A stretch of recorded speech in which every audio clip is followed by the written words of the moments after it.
Hi hello friends, welcome to A time cinema idli కొట్టు movie review. ఈ వీడియోని ఒక లైక్ చేసి కొత్త వచ్చిన వాళ్ళైతే మన ఛానల్ని సబ్స్క్రైబ్ చేసుకోండి. మూవీ రన్ టైం వచ్చేసి 2 hours 25 minutes ఉంది. ఈ మూవీకి హీరో ధనుష్ గారే డైరెక్టర్. మూవీలో సినిమాటోగ్రఫీ బాగుంది అండ్ బ్యాక్గ్రౌండ్ మ్యూజిక్ కూడా బాగుంది. ఎమోషనల్ సీన్స్ వర్క్ అయ్యాయి అంటే అది బ్యాక్గ్రౌండ్ మ్యూజిక్ వల్లే అని చెప్పాలి. అండ్ యాక్టర్ చేసిన పర్ఫార్మెన్స్, ధనుష్ అండ్ అరుణ్ విజయ్ వీళ్ళిద్దరి యాక్టింగ్ చాలా బాగుంది. నిత్య మీనన్ అండ్ శాలిని పాండే, సముద్రకని, సత్యరాజ్ వీళ్ళ యాక్టింగ్ డీసెంట్ అనిపించింది.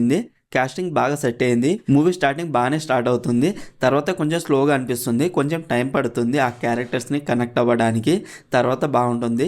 స్టోరీ లైన్ ఏంటంటే హీరో వాళ్ళ నాన్నకి ఒక ఇడ్లీ కొట్టు ఉంటుంది వాళ్ళ ఊరిలో. అది వదిలేసి హీరో బ్యాంకాక్ లో జాబ్ చేస్తూ ఉంటాడు. అక్కడే శాలిని పాండేతో మ్యారేజ్ చేసుకోవాలని అనుకుంటాడు. అయితే సడన్ గా హీరో వాళ్ళ నాన్న చనిపోతాడు. తర్వాత ఆ ఇడ్లీ కొట్టుని ఎలా రీస్టార్ట్ చేశాడు, వచ్చిన ఇబ్బందులు ఏంటిది అనేది basic story line. Movie starting good, ఆ క్యారెక్టర్స్ ని కనెక్ట్ అవ్వడానికి కొంచెం టైం పడుతుంది. ఇంటర్వెల్ బాగుంది. ఫస్ట్ హాఫ్ సింపుల్లీ గుడ్ బాగుంది. సెకండ్ హాఫ్ లో అక్కడక్కడ కొంచెం స్లోగా ఉంది. క్లైమాక్స్ బాగుంది.